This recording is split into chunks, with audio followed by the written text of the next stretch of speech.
A introdução diz assim: você já se perguntou sobre as mulheres da Bíblia e quais lições podemos aprender com elas?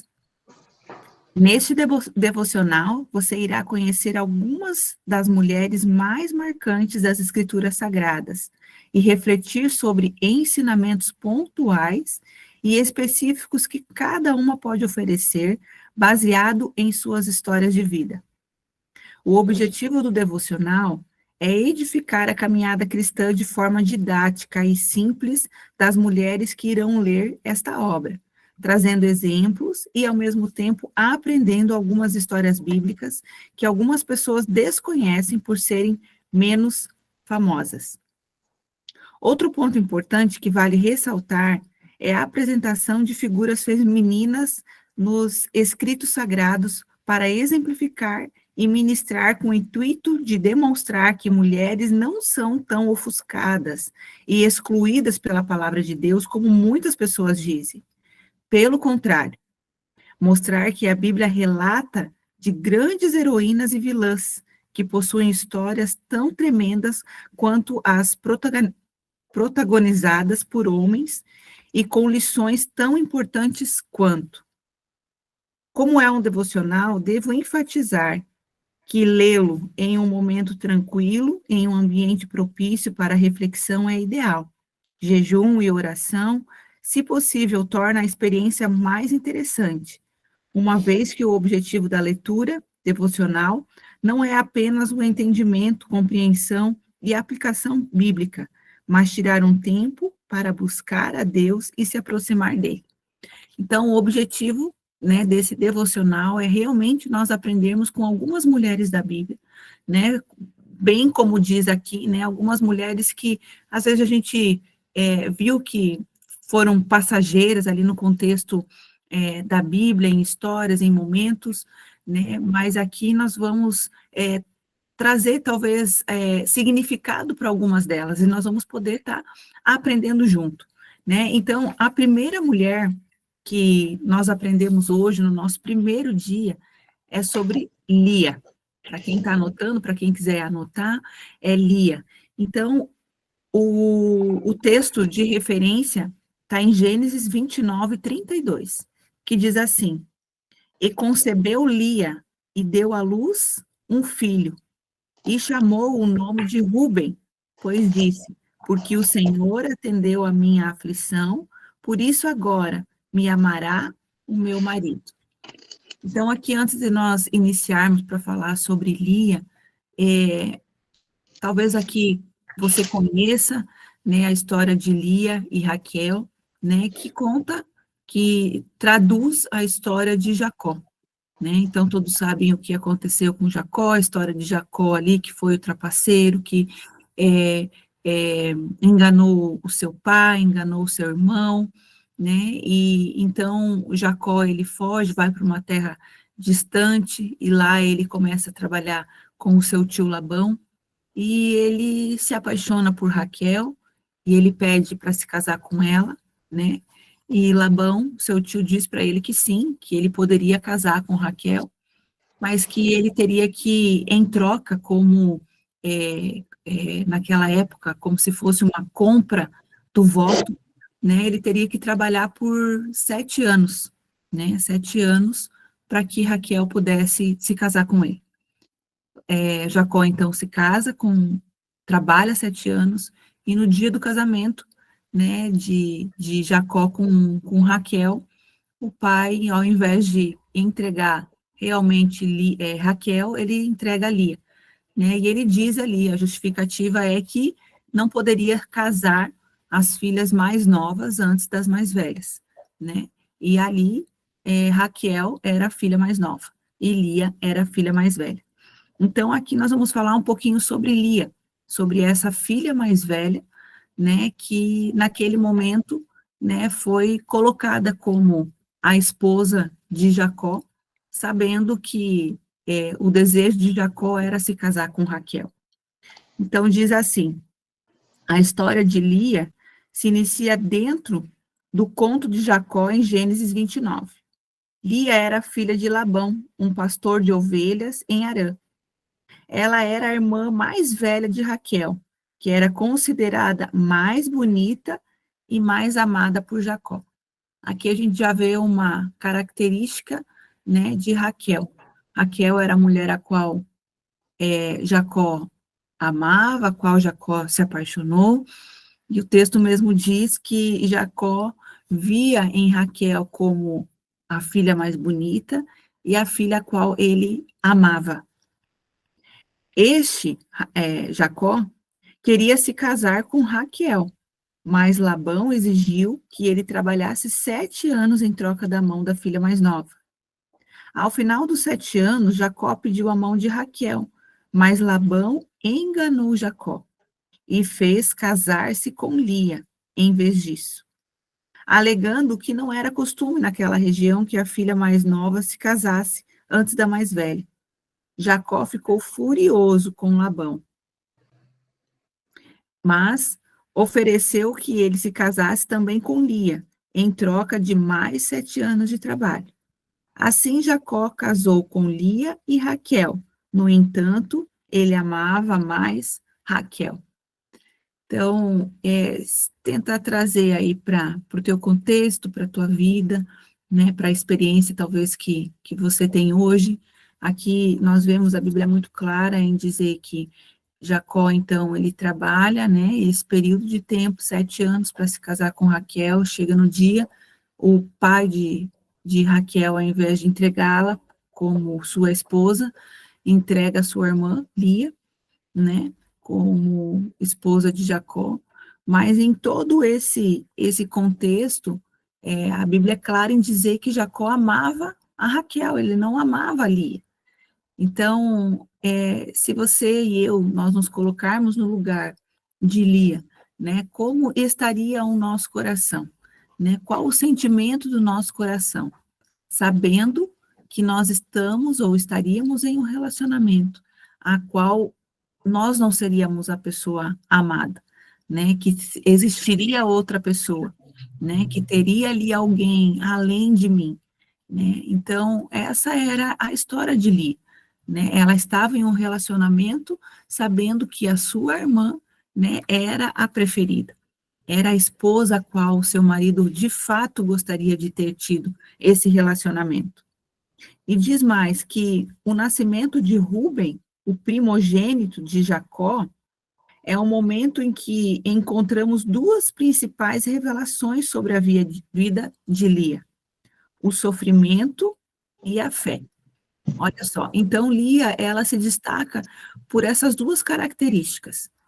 Lia se destaca por uma vida de sofrimento e Lia se destaca por uma vida de fé, né? E aqui nós vemos que logo que eles se casam, Lia, então, ela gera filhos, né? Então, diante do gerar os filhos de Lia, a maneira como Deus ofereceu os filhos a ela foi uma atitude, uma atitude de fé, né? Uma demonstração de fé a partir da vida de Lia, mas também de sofrimento, né, por saber que, ainda assim, né, o seu esposo tinha mais apreço, tinha mais amor, tinha mais prazer, alegria em estar, né, com a sua irmã. E a Bíblia diz: o Senhor viu a minha infelicidade, agora certamente o meu marido me amará. Olha a fala de Lia, né, ela mesmo diz, né, que o Senhor viu a minha infelicidade. Ou seja, nesse momento era como se ela estivesse dizendo assim: o Senhor está me presenteando com um filho, porque Ele sabe o quanto eu estou sofrendo. Ele sabe que talvez essa criança vai ser usada para preencher, vai ser usada para que eu seja completa, vai ser usada para que meu marido possa olhar para mim de uma maneira diferente, ele possa me amar, né? Essa foi a fala de Lia: agora o meu marido, né? Agora o meu esposo me amará, né? Agora o meu marido me amará, né? Ou seja, ela nesse momento ela estava colocando exatamente a fé que ela tinha, baseado naquela criança que o Senhor havia entregado a ela, né? E diz assim: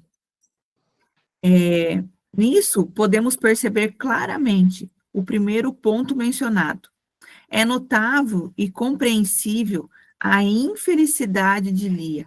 Afinal, Jacó estava casado com o objetivo de ter a sua irmã como esposa. Olha só, né? Então, aqui mesmo diz que é notável e compreensível a infelicidade de Lia, né? Anota-se aqui pelo falar dela, pela maneira como ela demonstra, né, que havia sim uma infelicidade no seu coração, havia assim uma angústia no seu coração, né, uma tristeza, uma incerteza no coração de Lia, né, porque afinal ela sabia que o objetivo de Jacó ter casado com ela era porque queria um relacionamento com a sua irmã, né? Então, ali no coração de Lia, ela já estava se sentindo inferiorizada, se sentindo desprezada, se sentindo não amada, né? E aqui diz que Jacó, então, ele estava ali com Lia porque o coração dele estava voltado a Raquel.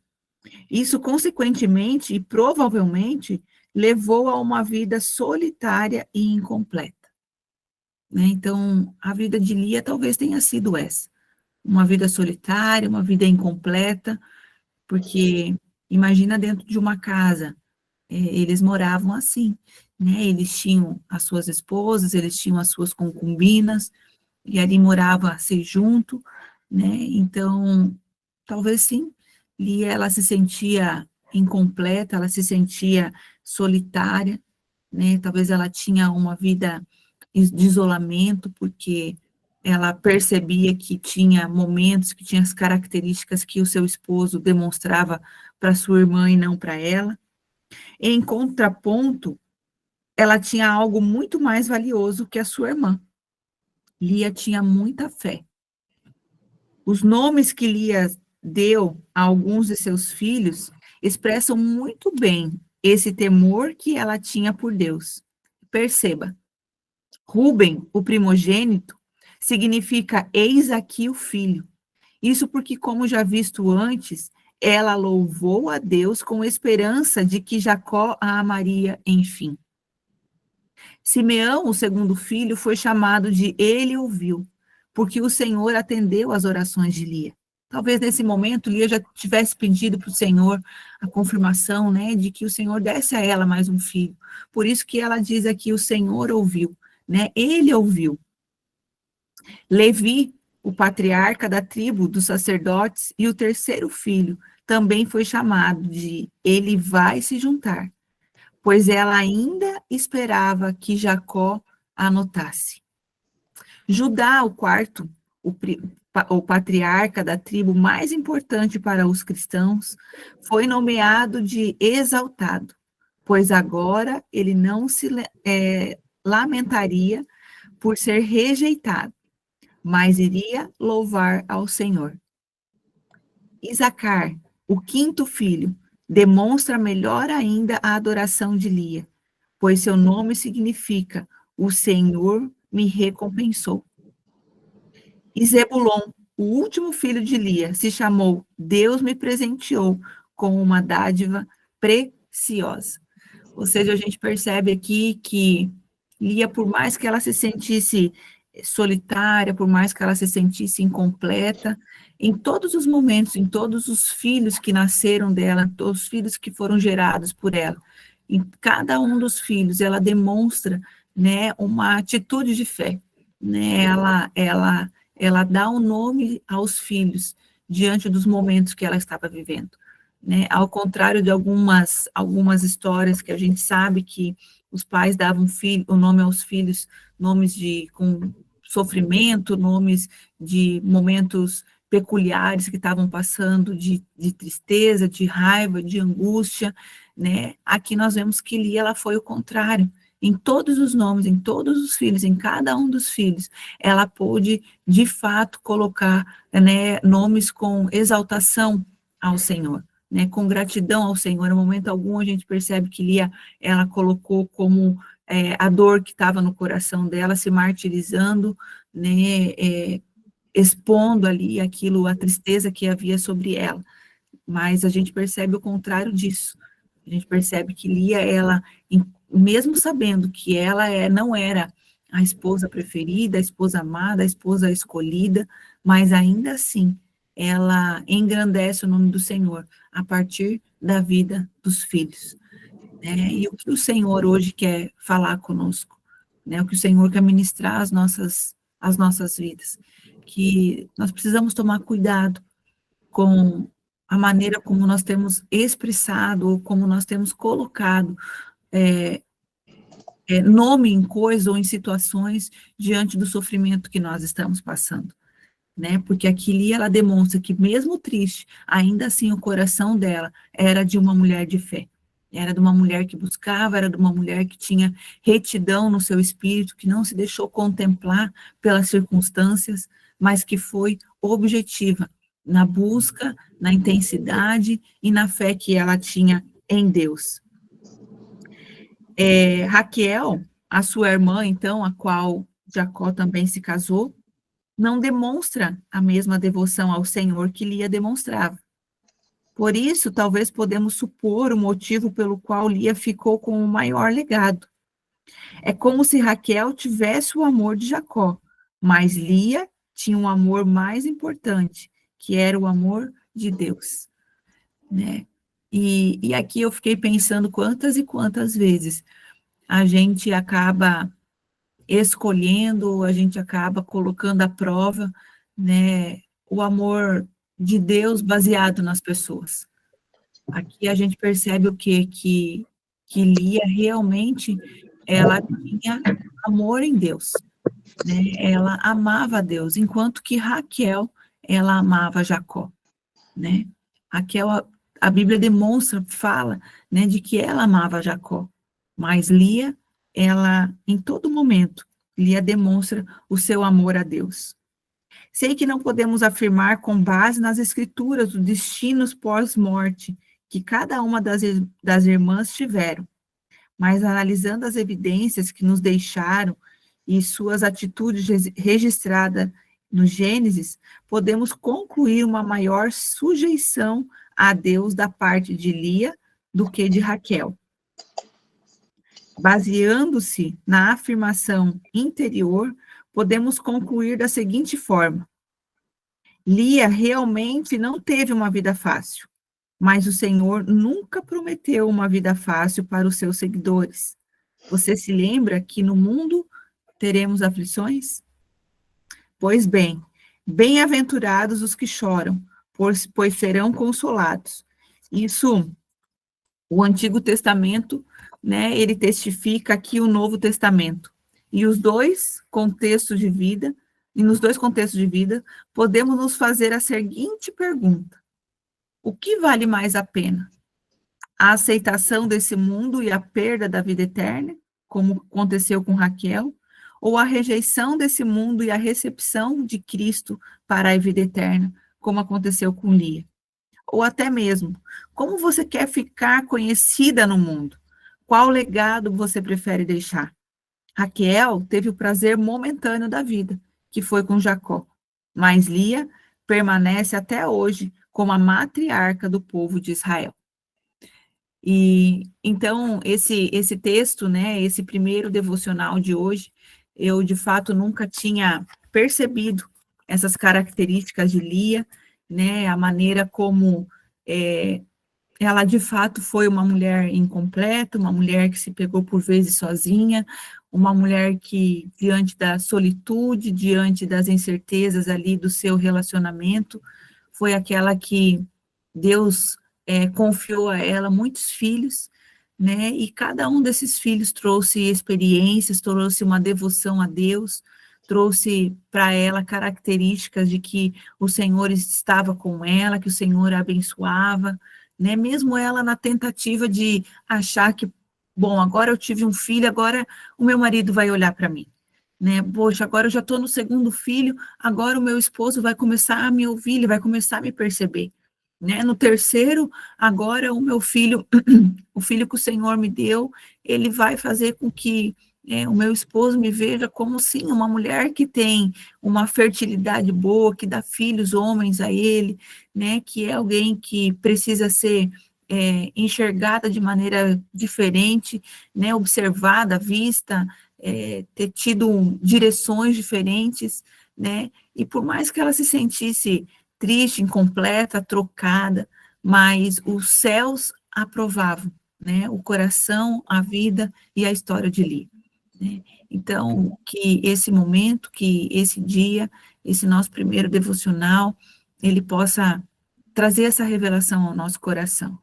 Que talvez você se sinta assim como Lia se sentia, né? Talvez em algumas áreas da tua vida, você percebe que existe favor dos homens mais para as coisas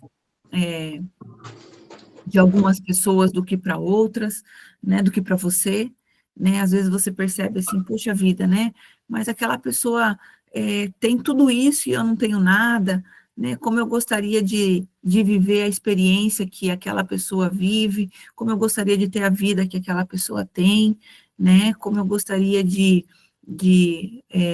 possuir aquilo que aquela pessoa possui, mas eu quero dizer, assim como nós concluímos dizendo que a nossa aprovação, ela não está baseada, ela não pode estar baseada nas coisas desse mundo. A nossa aprovação, ela precisa estar baseada nas coisas de Deus, naquilo que vem por parte do Senhor para a nossa vida e para o nosso coração, né? Lia, ela não foi talvez amada, aprovada ou desejada pelo seu marido, mas o Senhor conhecia o coração dela. Ela foi desejada, ela foi aprovada e ela foi recebida pelo amor do Senhor, né? Raquel tinha talvez apenas o amor do seu marido, mas ela não conseguiu atingir, alcançar o coração de Deus, né? Então que essa palavra ela fique registrada, né, no nosso coração no dia de hoje e que tudo aquilo que vier tentar tirar o teu coração das coisas de Deus, que o Espírito Santo possa estar anulando, que o Espírito Santo possa estar quebrando, que o Espírito Santo possa nos ensinar a rejeitar todo e qualquer tipo de comparação, né, todo e qualquer tipo de sentimento de anulação sobre quem nós somos, porque o Senhor, Ele deseja, sim, né, que nós sejamos não apenas, ou não tão importante que seja a nossa aprovação pelos homens, mas a nossa aprovação pelo céu. Se eu não me engano, lá em Gálatas 1:10, eu acho, que diz, né, por acaso quero eu agradar a homens ou a Deus, né? É uma pergunta que Paulo faz para nós. Será que eu tenho desejado? Será que o propósito da minha vida é agradar a homens ou é agradar a Deus? Porque talvez se o propósito do meu coração for agradar a homens, tenha certeza que logo nós nos frustraremos. Assim como o mundo diz, né, que nós teremos aflições.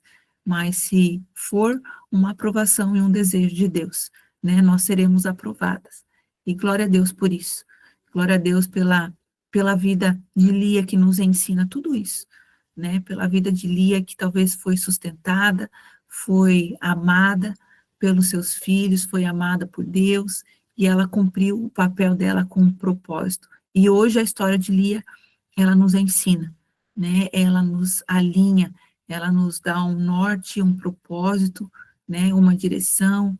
Talvez você passou por isso em algum momento, talvez você foi alvo de um relacionamento, de uma traição, de algo que aconteceu, uma gestação indesejada por traição, por né, adultério ali que tem acontecido, e você acha que você talvez é inferior ao amor, né, mas eu quero dizer que foi através de Lia que a história da humanidade cristã, ela foi mudada, foi a partir dos filhos de Lia, e a partir da tua vida, né, a tua história pode ser mudada, né, você não é uma obra de uma consequência, você não é um acaso, mas você é, sim, aquela que o Senhor desejou, aquela que o Senhor amou e aquela que o Senhor escolheu. Então, que essa palavra, ela venha trazer, né, um acalento, um abraço doce do Espírito Santo para nós nessa manhã. Amém? Que Jesus possa completar o teu dia através do amor e da bondade dele para a tua vida. Em nome de Jesus. Vamos